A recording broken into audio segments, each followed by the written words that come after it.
ഇറാനിലെ ഭരണകൂടത്തെ ഒരു തെരുവ് യുദ്ധത്തിലൂടെ അട്ടിമറിക്കാനുള്ള ഇസ്രായേൽ പ്രധാനമന്ത്രി ബെഞ്ചമിൻ നെതന്യാഹുവിന്റെ നീക്കത്തെ അമേരിക്കൻ പ്രസിഡന്റ് ഡൊണാൾഡ് ട്രംപ് തള്ളിക്കളഞ്ഞുവെന്നാണ് പുതിയ റിപ്പോർട്ടുകൾ. ഇറാനിൽ ജനകീയ വിപ്ലവം അഴിച്ചുവിടാനുള്ള ഇസ്രായേലിന്റെ പദ്ധതിക്ക് അമേരിക്കൻ പിന്തുണ ഇല്ലെന്ന് ട്രംപ് വ്യക്തമാക്കി. സാധാരണക്കാർ അനാവശ്യമായി കൊല്ലപ്പെടാൻ താൻ ആഗ്രഹിക്കുന്നില്ല എന്നാണ് ട്രംപ് പറയുന്നത്. സമാധാന കരാർ പരാജയപ്പെട്ടാൽ മാത്രം നേരിട്ടുള്ള ഒരു സൈനിക അധിനിവേശം എന്ന നിലപാടിലാണ് ഡൊണാൾഡ് ട്രംപ് ഇപ്പോഴുള്ളത്. ചൊവ്വാഴ്ച ഇറാൻ സുരക്ഷാ തലവൻ അലി ലാരിജാനി ഇസ്രായേൽ ആക്രമണത്തിൽ കൊല്ലപ്പെട്ടതിന് പിന്നാലെയാണ് ജനങ്ങളെ തെരുവിലിറക്കി വിപ്ലവം നടത്താൻ പറ്റിയ സമയമാണെന്ന് നെതന്യാഹു അറിയിച്ചത്. എന്നാൽ കൂട്ടക്കൊല ഒഴിവാക്കണം എന്നായിരുന്നു ട്രംപിന്റെ നിലപാട്. എന്നാൽ ട്രംപിന്റെ എതിർപ്പ് മറികടന്ന് ഇറാൻ ജനതയോട് തെരുവിലിറങ്ങാൻ നെതന്യാഹു ടെലിവിഷനിലൂടെ ആഹ്വാനം ചെയ്തത് വൈറ്റ് ഹൌസിനെ സമ്മർദ്ദത്തിലാക്കിയിട്ടുമുണ്ട്. ട്രംപ് സമാധാന കരാറിനായി ശ്രമിക്കുമ്പോൾ ഇറാന്റെ മിസൈൽ ശേഖരം നശിപ്പിക്കുക, ആണവായുധ ശേഷി ഇല്ലാതാക്കുക, നിലവിലെ ഭരണകൂടത്തെ താഴെയിറക്കുക എന്നീ 3 ലക്ഷ്യങ്ങൾ നേടിയാൽ മാത്രമേ യുദ്ധം അവസാനിപ്പിക്കാവൂ എന്നാണ് ഇസ്രായേലിന്റെ നിലപാട്. എന്നാൽ ഭരണമാറ്റം എന്ന ലക്ഷ്യം അമേരിക്കയുടെ ഔദ്യോഗിക പട്ടികയിൽ ഇല്ല.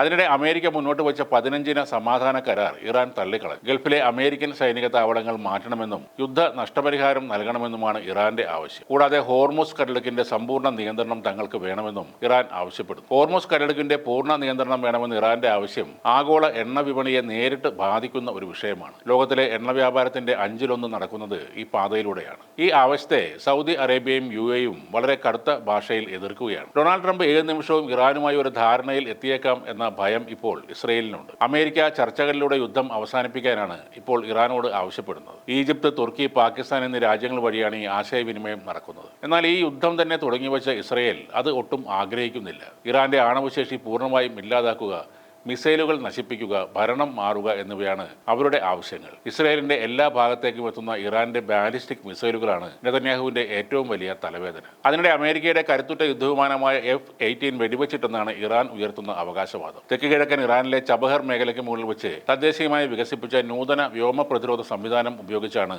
ഈ വിമാനം വെടിവെച്ചിട്ടതെന്ന് IRGC അവകാശപ്പെടുന്നു. യുദ്ധവിമാനം ആക്രമിക്കുന്ന വീഡിയോയും പുറത്തു വന്നിരുന്നു. ആകാശത്ത് വെച്ച് വിമാനത്തിന് സമീപം സ്ഫോടനം ഉണ്ടാകുന്നതും തുടർന്ന് നിയന്ത്രണം നഷ്ടപ്പെട്ട വിമാനം താഴേക്ക് പതിക്കുന്നതും ദൃശ്യങ്ങളിൽ കാണാം. വിമാനം തകരുന്നതിന് തൊട്ടുമുമ്പ് പൈലറ്റ് പാരച്യൂട്ട് ഉപയോഗിച്ച് രക്ഷപ്പെട്ടതായാണ് വിവരം. മുംബൈയിലെ ഇറാനിയൻ കോൺസുലേറ്റും ഈ ദൃശ്യങ്ങൾ സമൂഹ മാധ്യമങ്ങളിൽ പങ്കുവച്ചിട്ടുണ്ട്. അതേപോലെ മാർച്ച് 5-ന് അമേരിക്കയുടെ F-15 യുദ്ധവിമാനം തകർത്തതായും മാർച്ച് 19-ന് F-35 സ്റ്റെൽത്ത് വിമാനം ആക്രമിച്ചതായും ഇറാൻ അവകാശപ്പെട്ടിരുന്നു.